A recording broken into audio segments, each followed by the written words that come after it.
Hi guys, and welcome back to my channel. My name is Sharon. I hope you're doing well today. So today is a very different video. I thought I would actually film this because I want to start incorporating, things that I talk about on my blog, especially like articles and stuff like that.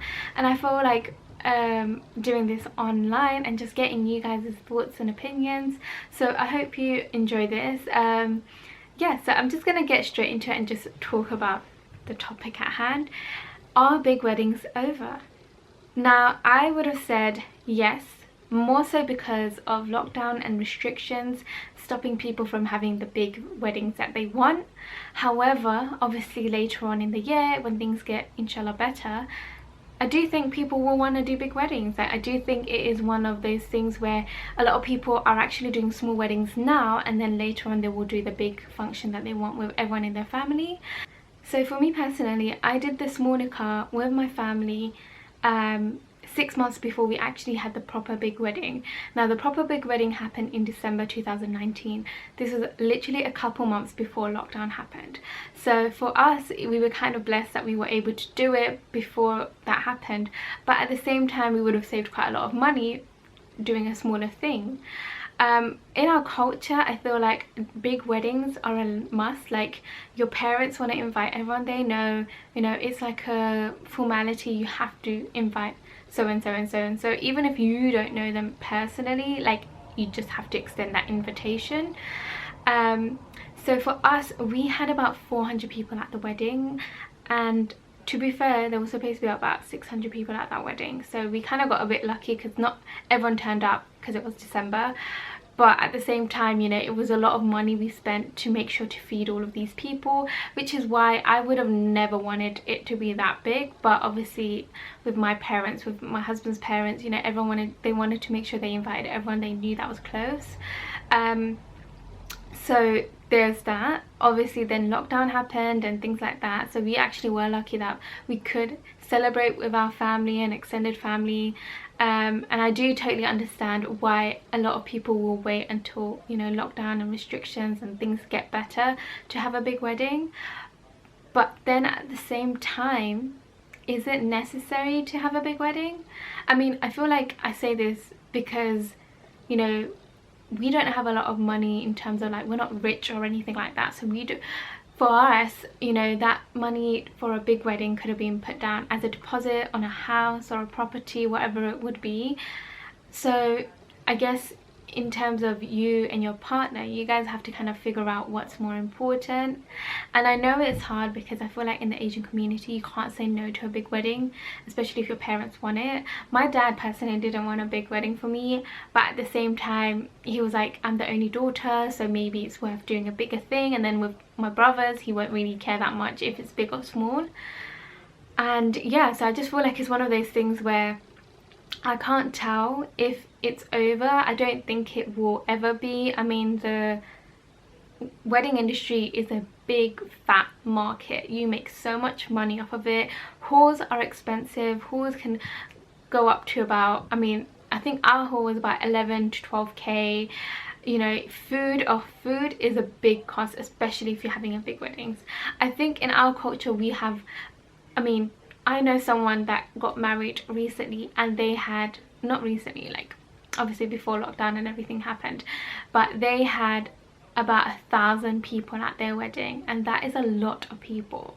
But I feel like when it comes to like traditional English weddings, like at churches, and like they do like a little reception, there's only about 150 people there. So I feel like that's a nice like middle ground. Like, I feel like we should start doing that, because like I had so many people at my wedding that I had no idea who they were, and they were like, oh, I remember you from when you were little. And I was like, oh my gosh, so we've not had contact with each other for about 10-15 years. Like, why not? Like, there must be a reason for that. And so for me, I don't like not knowing who was there. That's the sort of thing that I was thinking. But obviously mum and dad knew, so they were like, yeah, no, we have to invite them. So it's kind of one of those tricky things where you kind of like, okay, I want to make them happy as well, especially for me, because my parents actually paid for my wedding, or like my side of the wedding, whereas for my husband, he paid for it himself. So I feel like it was more of a issue for him, because he was the one paying for it, but at the same time I feel like he also couldn't say no to everything or like everyone coming, because he also wanted to respect his parents' wishes and like make sure everyone was invited and welcome to our wedding. But yeah, I don't know actually. I just feel like more so now, I feel like a lot of people are saying they want small weddings, but I feel like that would change, because I feel like that's only because of the circumstances we're in right now. And I think later on, give it like 2-3 years, depending on how the situation is going to go, big weddings will again be a big thing. Like, it's just gonna be naturally a big thing.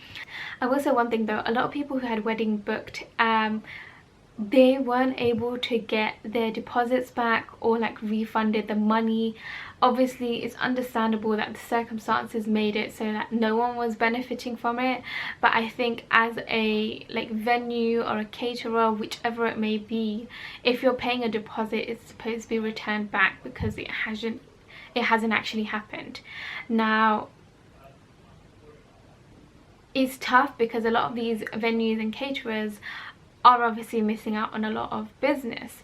However, obviously the government has like schemes and stuff like that to help them, so for them to kind of not give the money back to the people that were expected to get married is a bit crap. It's a bit shitty. Like, it's a lot of money, and I'm not talking like a little bit of money, it's about 5k and upwards, and they're not returning it. That seems really bad. There are some caterers that have like caterers and venues like happily given back the money, obviously understanding the circumstances, because you know that money you may need it later on anyway to rebook, or you know, find another venue or whatever it may be. So like 5k to just have disappear out your pocket from literally nothing doesn't make sense to me.